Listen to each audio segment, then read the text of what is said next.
Lovebugs, it's Nikki, and I want to welcome you to another episode of Call Me Ruby. I am so excited to be before you again. I'm so excited to talk. I get so excited when I get to come on here and just share things that are on my heart with you guys, and I'm looking forward to when this channel grows to be able to interact with you guys, hear your comments, your insight on things being discussed, and I just can't wait.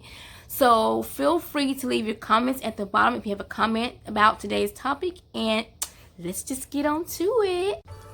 Today's topic is all about making a future spouse list.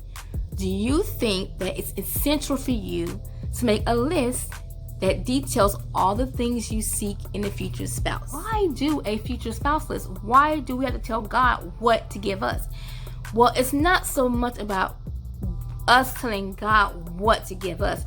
It's more so a way to keep us aligned with the things that God desires for us, because it's so easy for us, especially when we're so tired of being single, when we're so ready to meet our future spouse, to get off track, to lose focus, to forget what it is that God told us that we can have and that we deserve. So just sitting down with God and praying and allowing Him to reveal to you what you need, it just allows you to write down those things. Personally, I did not have a spouse list prior to my first marriage. Well, my only marriage. I've only been married once, but I did not have a spouse list before I got married.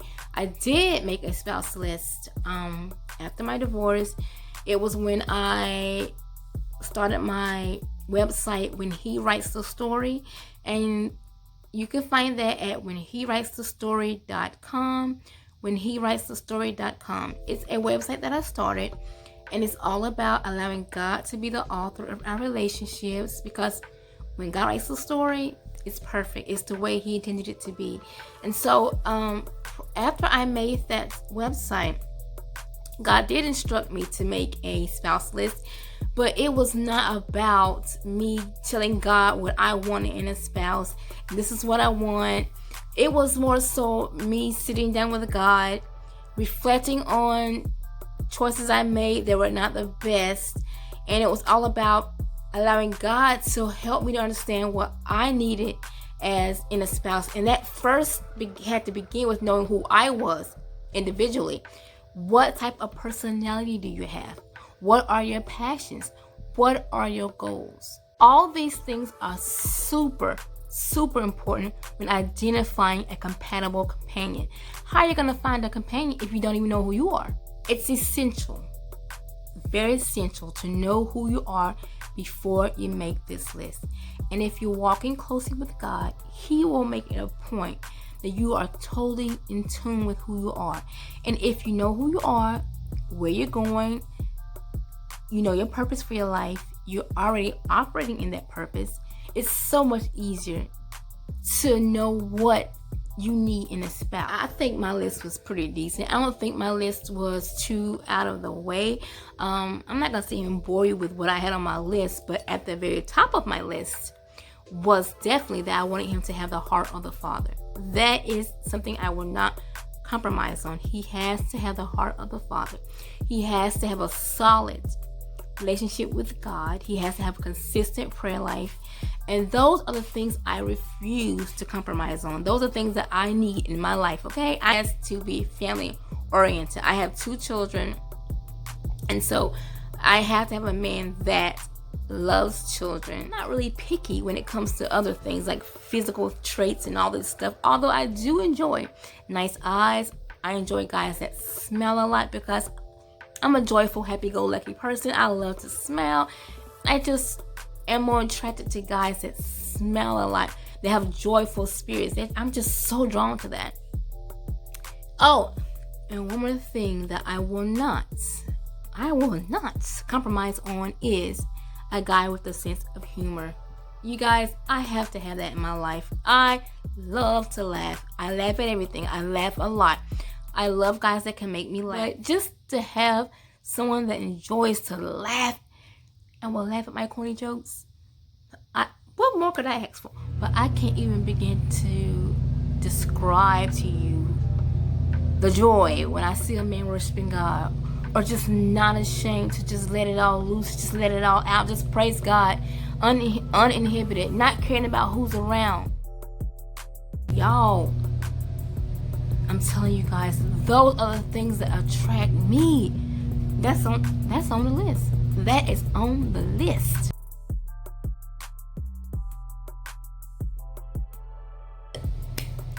Let's move on.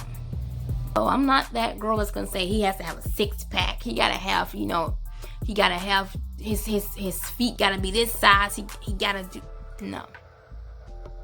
So if he doesn't have the 6-pack, are we just gonna say no, not the one? You don't have the 6-pack. Keep it moving. I'm looking for the 6-pack, and he has everything else we want. He's not the height that we want. He has to have a dimple on the left cheek. Oh no, baby, you're not the one, because I put my list that you have to hit notes like Dietrich had, and you're not hitting those notes. I can't hear the notes being hit, so you're not it. Lord, we have to do better. And I've just been silly because I have heard of people dismiss people or not give people a chance because they didn't have those superficial things that they had asked for. Please do not get me wrong. It is good. And I think God honors our preferences. I believe He understands what we like. He knows what we like, and He will give you the desires of your heart. But sometimes if you do not include God in the process, you don't know what you want or what you need.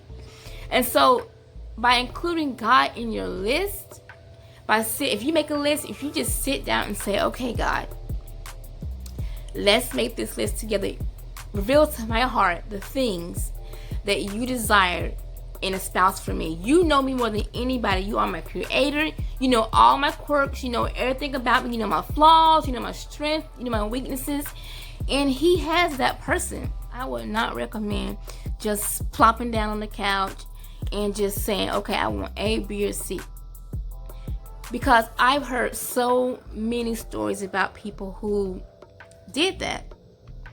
And God sent them the total opposite of what they put on that list. And it wasn't that God was not honoring that list. It was simply that God had better for you.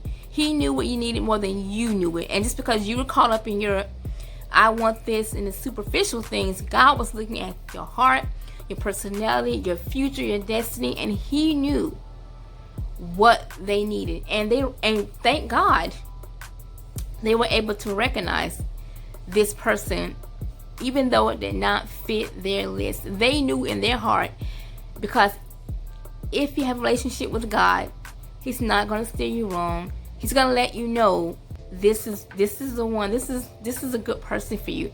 And I know there is much debate about if God has one person for us. I've heard so many different opinions on that matter, and maybe I'll do a video on that in the future. But this is how I feel, and this is just my opinion.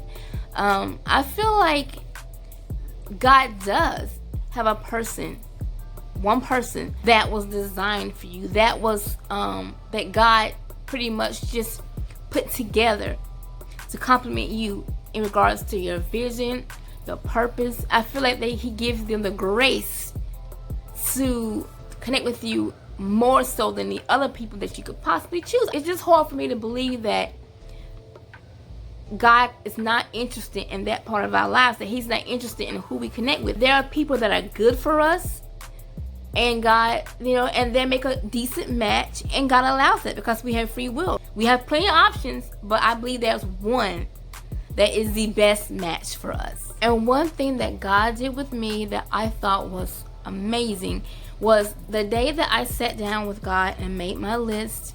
After I made my list and I said, okay, God, this is our list, I heard in my spirit, He said, okay, you've done that, so now let's make your what I need to be list. Come again? He told me that now that I had made this list for my future spouse, detailing the things that I needed in a man, it was time for me to make a what I need to be list.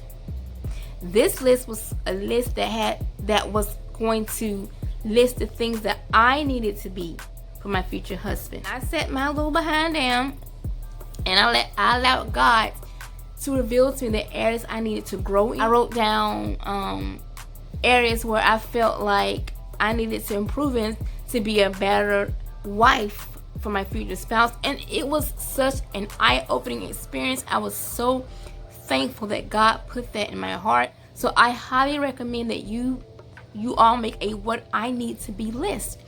What do you need to be a better person, spouse, for your future spouse? Story time. I so enjoy telling stories, especially when they're positive stories. Okay, I have a friend, and her name is Divine, and she made a list, a future spouse list, days after breaking up with a boyfriend. She was in a position where she was like, I am tired of dating. I am tired of meeting the wrong guys. She sat down, made her list, and 4 days later, she found her husband. Did you guys hear when I said 4 days later?